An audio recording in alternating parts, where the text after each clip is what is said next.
Good morning সকলকে। Vibes আর পথশীর আরেকটি ভিডিওতে তোমাদের স্বাগত জানাই। সকাল সকাল দেখো, আমি এই পাখিদের জন্য জল আর চাল দিয়ে রাখি জানলায়। এই গরমের দুপুরে দেখো, এই যে শালিক পাখি একটা এসে বসেছে, আর উপরে চড়ুই পাখি। এগুলো দেখতেও ভীষণ ভালো লাগে। মানে সকালবেলা উঠে যখন দেখি না এগুলো, তখন মনটা ভরে যায়। তারপর একটা আলাদা এনার্জি পাই কাজের। সকালবেলা এই চাল জলটা দিয়ে যাই, সারাদিন ওরা খেতে থাকে। এমনি বড় পাখি তো আসতে পারে না জানলা দিয়ে, তো এই শালিক পাখি আর চড়ুই পাখিগুলোই আসে। খুব ভালো লাগে দেখতে। আর গরমের দিনে তো সবারই একটু জলের প্রয়োজন হয়, তাই না? খাওয়ার না হলেও জলটা প্রয়োজন হয়। যাই হোক, ঘরের কাজগুলো করে নিই, রান্না বান্না সমস্ত কাজ করে একটু বেরিয়ে পড়লাম বাজারে, কারণ বাড়িতে একদম সবজি নেই। সবজি টুকটাক নিয়ে নেব এখান থেকে যা পাবো। বড় বাজারে যাওয়ার আর এখন ক্ষমতা নেই একদম। মানে হাঁপিয়ে গেছি বাড়ির সব কাজ করে। তো কাছে যা পাবো নিয়ে নেব। তারপরে একটু নিয়ে নিলাম ঠাকুরের জন্য ফলের দোকানে গেলাম।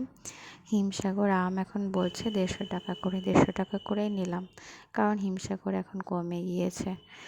আর জাম বলছে 30 টাকা শ। আর এই যে এখানে হচ্ছে ল্যাংড়া আম উঠেছে। আমগুলো খুব একটা ভালো ছিল না, 120 টাকা করে বলছে। তো যাই হোক, কিছু আম নিয়ে নিলাম আর আপেল নিয়ে নিলাম। তারপরে ঠাকুরের ফল নেওয়ার পরে চলে এলাম মিষ্টির দোকানে। ঠাকুরের জন্য একটু দই মিষ্টি নিয়ে নেব। এই মিষ্টিগুলো নতুন চোখে পড়লো, গোলাপি কালারের, দেখতে ভারী সুন্দর লাগছে। তো আজকে নিলাম না, অন্য দিন দেখলে নেব। তারপর বাড়ি ফিরে এলাম। বৃষ্টিতেও কিছুটা ভিজলাম, কারণ মাঝখানে একটু বৃষ্টি হয়েছিল আর আমি ছাতা নিয়ে যাইনি। বাড়ি ফিরলাম, বাড়ি ফিরে সমস্ত কাজ আবার গুছিয়ে নিলাম।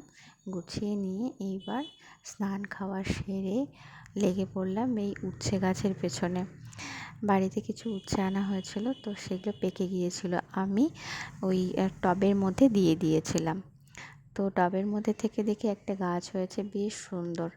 তো তাতে জল দিয়ে আর সবজির খোসা দিয়েই করছিলাম, আর কিছু দেইনি। তো তাতেই গাছটা দেখো কত সুন্দর হয়েছে, আর প্রচুর ছোট ছোট উচ্ছে এসছে দেখো। এই দেখে আমার ভীষণ মন ভরে গেছে। আর আমি এই গাছটা একটু বাইরের দিকে চলে যাচ্ছে, বারবার ঝুলে পড়ছে বলে এই দেখো এই টবের মধ্যেই লাগিয়েছিলাম। আর বিশেষ কিছু খাবার কিন্তু কোনো সার তো দেইনি, ওই সবজির খোসা আর ফলের খোসা আর জল, এইটুকুই। তো আমি বাইরের দিকে বেরিয়ে যাচ্ছিলো বলে এরকম সুতো দিয়ে গাছটা বেঁধে দিয়েছি। বড় হলে তোমাদেরকে আবার দেখাবো। আর আমার ভিডিওটা যারা দেখছো তাদেরকে অসংখ্য ধন্যবাদ। আর যারা নতুন দেখছো, যারা সাবস্ক্রাইব করোনি, প্লিজ আমার চ্যানেলটাকে সাবস্ক্রাইব করো, লাইক করো, কমেন্ট করো, আর পারলে শেয়ার করো।